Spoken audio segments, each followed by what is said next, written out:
Bonjour tout le monde, alors bienvenue sur ma chaîne. Aujourd'hui je suis là pour vous présenter une recette qui est très tendance en ce moment. C'est la fameuse pâte à tartiner à la noisette façon El Morgen.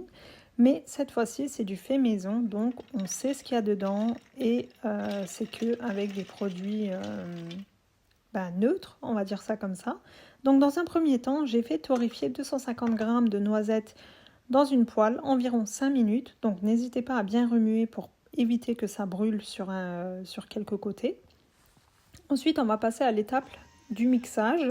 Alors moi, j'ai utilisé le Thermomix, mais vous n'êtes pas obligé de l'avoir. Donc un robot culinaire, ça fait totalement l'affaire. Mais vous faites les mêmes étapes. En fait, vous mixez en plusieurs fois. Donc surtout, ne forcez pas votre robot mixeur.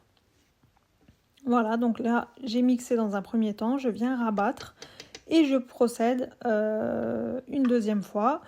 Et je fais ce procédé en fait 3 fois de suite, mais avec des temps de pause à chaque fois. Donc moi j'ai fait 1 minute à chaque fois au Thermomix. Mais vous, avec votre robot ou votre blender, vous le faites 20 à 30 secondes pour éviter de forcer, comme je disais, votre robot. Donc là, bien rabattre les côtés à chaque fois pour que toutes les noisettes soient bien mixées. Là, la texture, elle commence à changer, vous le voyez. Donc là, comme j'ai dit, moi j'ai fait 3 fois au total. Et c'est vraiment avec très peu d'ingrédients. Super simple à faire et tellement bon. Donc là, vous voyez, on a enfin cette texture qui est assez liquide. Comme ceci. On vient bien rabattre les côtés. Et là, maintenant, on va venir ajouter notre ingrédient qui va faire toute la différence. Donc moi, j'utilise un tube entier, donc 150 g de lait concentré sucré. C'est très important. J'ai bien fait mes recherches. D'ailleurs, vous pouvez me le dire en commentaire si j'ai raison ou si j'ai tort. J'ai vu que dans la vraie recette de la pâte à tartiner El Morgen, il n'y a pas de chocolat blanc. Contrairement à beaucoup de recettes qui tournent sur le net, ils mettent tous du chocolat blanc, mais en fait, il n'y a pas de chocolat blanc à l'intérieur. Voilà, donc il faut du lait concentré sucré. Je vous mettrai les mesures en barre d'infos, mais c'est pas compliqué. 250 g de noisettes, 150 g de lait concentré sucré. Et là, en dernier, on va rajouter une brique de crème liquide entière. Donc là, vous voyez, la texture, elle a changé. On a l'huile des noisettes qui est bien ressortie en fait. Mais n'ayez aucune crainte, c'est tout à fait normal. Et à ce stade, comme j'ai dit, on va rajouter une brique de crème liquide entière. Donc 200 ml. Et on vient mixer une dernière fois. Donc cette fois-ci, je le fais moins longtemps, donc environ 30 secondes. Juste question que ça soit bien mélangé. Et vous allez voir la texture qu'on va obtenir. C'est vraiment magique, c'est vraiment délicieux. Je n'ai pas les mots en fait. Voilà. J'espère vraiment que vous testerez cette recette. Vous ne serez vraiment pas déçus. Pour moi, personnellement, le sucre, c'était idéal. Mais si vous trouvez que ce n'est pas assez sucré, avant d'ajouter la crème liquide, rajoutez encore un petit peu plus de lait concentré sucré. Mais comme j'ai dit, pour nous, 150 g, c'était tellement suffisant, c'est idéal. Mais pour certains, ça peut peut-être être, pas assez sucré. Après, comme j'ai dit, c'est une question de goût. Et pour verser dans mes bocaux, en fait, j'utilise une poche à douille. C'est beaucoup plus simple, beaucoup plus propre que de le verser à la cuillère et d'en mettre partout, etc.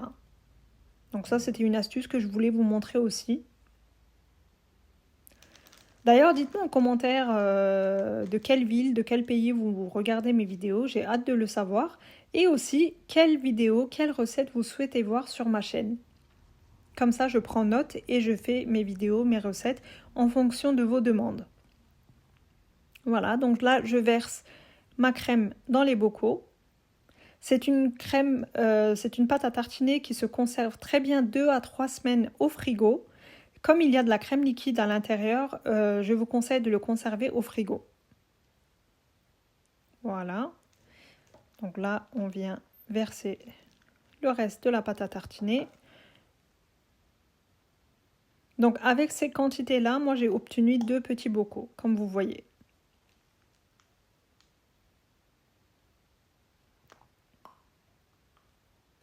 D'ailleurs, je suis en train de vous filmer aujourd'hui une autre recette qui devrait arriver d'ici ce week-end. C'est aussi une recette très tendance. J'espère qu'elle vous plaira.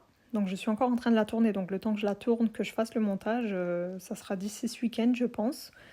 Mais je vous la poste au plus vite.